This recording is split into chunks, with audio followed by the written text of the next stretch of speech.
Number 22 یعنی عقیدہ number 22 حساب.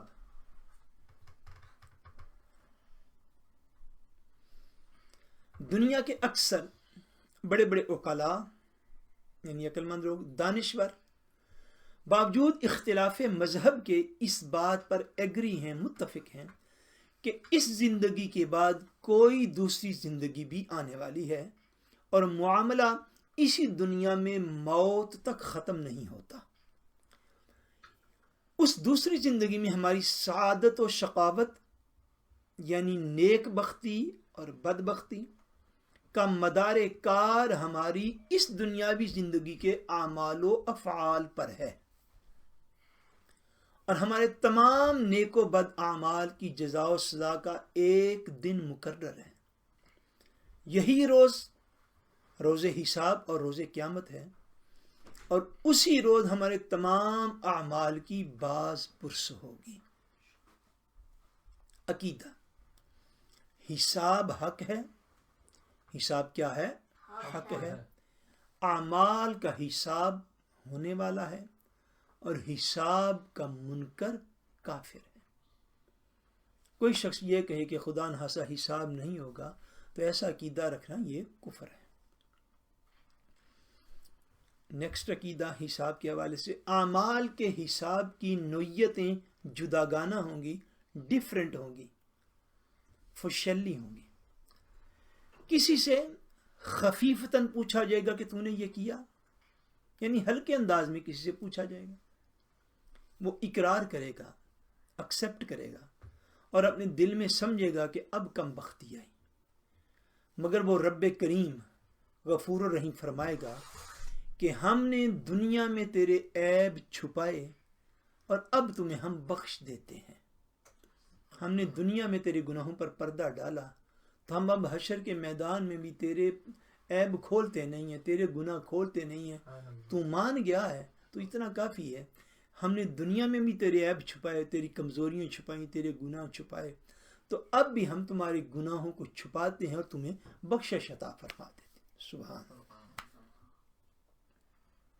کسی کو نعمتیں یاد دلا کر پوچھا جائے گا کہ کیا تیرا خیال تھا کہ تم مجھ سے ملے گا؟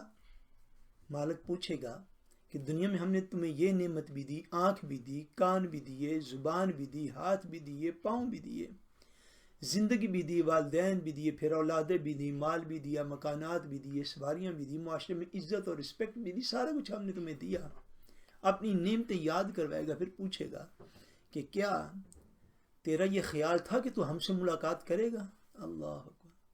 اللہ پوچھے گا کہ تجھے کبھی یہ خیال نہیں تھا کہ یہ ساری نعمتیں دینے والی بھی تو کوئی ذات ہوگی جس نے اتنی خوبصورت زمین بنائی ہے، اتنا اعلیٰ آسمان پیدا کیا، اس میں سورج اور چاند بنائے، پھر کھانے پینے کے لیے لا تعداد ہزارہ چیزیں انسان کے کھانے کے لیے اس نے دنیا میں پیدا کی. مالک پوچھے گا تجھے کبھی خیال نہیں تھا کہ تیری ایک دن ہم سے بھی ملاقات ہوگی؟ وہ کہے گا نہیں، میں نے کبھی یہ احساس سوچا بھی نہیں تھا. میں تو انتہائی درجے کا ملحد ہو چکا ہوا تھا، انتہائی درجے کا سیکولر ہو گیا تھا. پھر وہ ایسا بندہ عذاب میں چھوڑ دیا جائے گا. بعض کافر ایسے ہوں گے، کافر کہ جب انہیں نعمتیں یاد دلا کر پوچھا جائے گا کہ تم نے کیا کیا، تو وہ ایمان، نماز، روزے، خیرات و صدقات وغیرہ نیک کاموں کا ذکر کر جائے گا. اس وقت بحکم الہی اس کے بدن کے تمام اعضاء اس کے خلاف گواہی دیں گے کہ یہ تو ایسا تھا، اور وہ جہنم میں ڈال دیا جائے گا. یعنی کچھ لوگ اس حساب کے وقت بھی کہیں گے، شاید دیکھ رہے ہوں گے کہ نمازی بخشا جا رہا ہے، روزے دار بخشا جا رہا ہے، صدقہ و خیرات والا بخشا جا رہا ہے، تو وہ اپنی طرف سے کہہ دیں گے. پھر اللہ تبارک و تعالیٰ ان کو خاموش کروا دے گا، زبانوں کو چپ کروا دے گا. تو ان لوگوں کے اعضاء بولیں گے، ہاتھ بولیں گے، پاؤں بولیں گے، آنکھیں بولیں گی، کان بولیں گے، پاؤں بولیں گے، سارے جسم کے ایک عضو بولے گا کہ یا اللہ یہ تیری بارگاہ میں جھوٹ بول رہا ہے اور غلط بیانی کر رہا ہے، تو اس کو جہنم میں پھینک دیا جائے. اس امت مرحومہ میں، یعنی یہ امت حضور پاک کی مرحومہ جس کے اوپر رحم کیا گیا، میں وہ شخص بھی ہوگا جس کے گناہوں کے دفتر بھرے ہوئے ہوں گے، انتہائی گناہگار ہوگا. وہ ان میں سے کسی ایک امر کا انکار نہیں کرے گا، نہ کوئی عذر اس کے پاس ہوگا۔ اس وقت ایک پرچہ، ایک عرق جس میں کلمہ شہادت لکھا ہوا ہوگا اسے دیا جائے گا کہ جا اور اس کو نامہ اعمال میں، میزان میں اس کا بھی وزن کروا گیا۔ یعنی ایسا گناہ گار بھی ہوگا حضور کی امت میں کہ وہ گناہ گار ہونے کے باوجود اس کی کوئی ادا رب کریم کو پیاری لگتی ہوگی، تو اس کے پاس کوئی نیک عمل نہیں ہوگا، انتہائی گناہ گار ہوگا۔ جب اس اوپر اس کے گناہ پیش کیا جائیں گے تو وہ کفار کی طرح انکار نہیں کرے گا، ایکسیپٹ کر لے گا۔ پوچھا جائے گا کہ یہ تو نے گناہ کی، کیا عذر تھا تیرے پاس؟ وہ کہے گا مولا کوئی عذر نہیں تھا، میں جانتا بھی تھا مگر میں اپنی خواہش نفس کی بنا پر گناہوں کو کر بیٹھا۔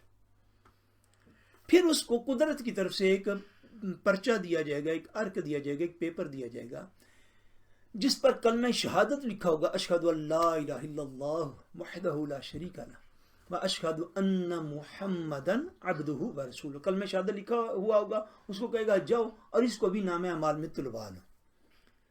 پھر وہ ایک پلے میں اس کے سارے گناہ رکھے جائیں گے اور ایک میں وہ پرچہ کلمہ شہادت کا رکھا جائے گا، اور قدرت الہی سے وہ ایک اس کی شہادت توحید و رسالت کا عمل وہ اس کے سارے گناہوں کو جو ہے وہ نیچے کر دے گا اور اس کے نیک اعمال کا پلڑا بھاری ہو جائے گا،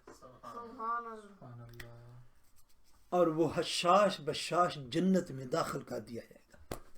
حق یہ ہے کہ اللہ تبارک و تعالیٰ کی رحمت کی کوئی انتہا نہیں، جس پر رحم فرمائے۔ تھوڑی چیز بھی بہت کثیر ہے، اس کی رحمت چاہے تو کروڑوں برس کے گناہ ایک نیکی سے معاف فرما دے۔ یہ اللہ تبارک و تعالیٰ کی رحمت کا عالم، چاہے تو ہزاروں کروڑوں برس کے گناہ ہوں اور ایک نیکی کے بدلے وہ سارے معاف فرما دے، بلکہ وہ اس شان کا مالک ہے کہ چاہے تو ان سارے گناہوں کو بھی نیکیوں سے تبدیل فرما دے، سارے گناہوں کو بھی نیکیوں سے تبدیل فرما دے۔ شرط صرف ایک ہے، وہ کیا؟ شرط صرف ایک ہے کہ حضور پاک کی غلامی میں بندہ ہونا چاہیے۔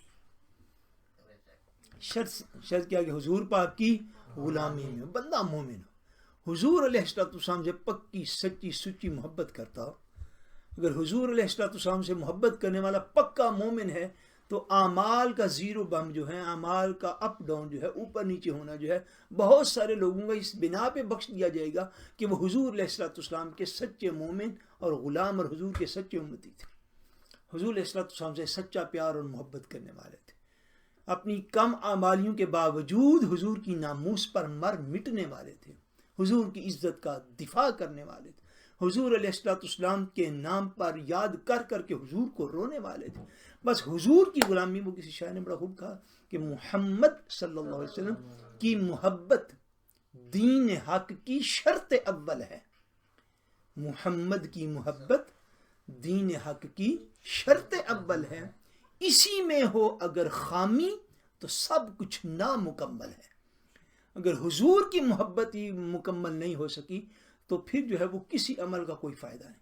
حضور کی محبت، حضور کا ادب، حضور کا احترام، یہ دین حق کی پہلی شرط ہے۔ اللہ اکبر، اللہ پناہ عطا فرمائے۔ آگے جو ہے کہ اور کسی سے سختی کے ساتھ ایک ایک بات کا حساب لیا جائے گا، اور جس کا بھی حساب ابتداً سختی سے شروع ہوگا وہ بندہ مارا جائے گا۔ یہ بات ذہن نشین کر لیجیے، یہ بڑا ڈیپینڈ کرتا ہے کہ حساب جب شروع ہوا تو آسانی سے ہوا کہ سختی سے ہوا۔ سختی سے ہوا تو حضور پاک نے ارشاد فرمایا جس کا حساب میں ایک ایک تفسیر پوچھی گئی نا، ایک ایک تفسیر پوچھی گئی تو وہ بندہ جو ہے وہ ہلاک ہو جائے گا۔ جبکہ اس امت کے اللہ عز و جل کے بے شمار کروڑ در کروڑ بندے بلا حساب جنت میں جائیں گے، جیسے تہجد گزار۔ حدیث شریف میں وارد ہے کہ اہل محشر کی 120 صفیں ہوں گی۔ کتنی صفیں ہوں گی؟ 120 صفیں ہوں گی حشر میں، جن میں 40 صفیں 40 راد 40 صفیں پہلی امتوں کی ہوں گی، اور 80 صفیں 30 صفیں جو ہیں 30 رات جو ہیں وہ حضور نبی کریم صلی اللہ علیہ وسلم کی امت کی ہوں گی انشاءاللہ۔ یعنی حشر کے میدان میں سارے اہل محشر 120 صفوں میں کھڑے ہوں گے، 120 صفیں ہوں گی اور 40 صفیں پہلی ساری امتوں کی ہوں گی اور 80 صفیں حضور علیہ السلام کی امت کی ہوں گی. اور حساب و کتاب سے فراغت کے بعد سب کو پل صراط سے گزرنے کا حکم ہوگا. پل صراط کے حوالے سے انشاءاللہ تبارک و تعالی آئندہ جو کلاس ہوگی اس میں اس کی تفصیل کو پڑھیں گے. اللہ تبارک و تعالی وحدہ لا شریک ہم سب کو قیامت والے دن حضور علیہ السلام کی شفاعت کبریٰ عطا فرمائے اور حضور علیہ السلام کے دامان رحمت میں ہم سب کو جگہ عطا فرمائے.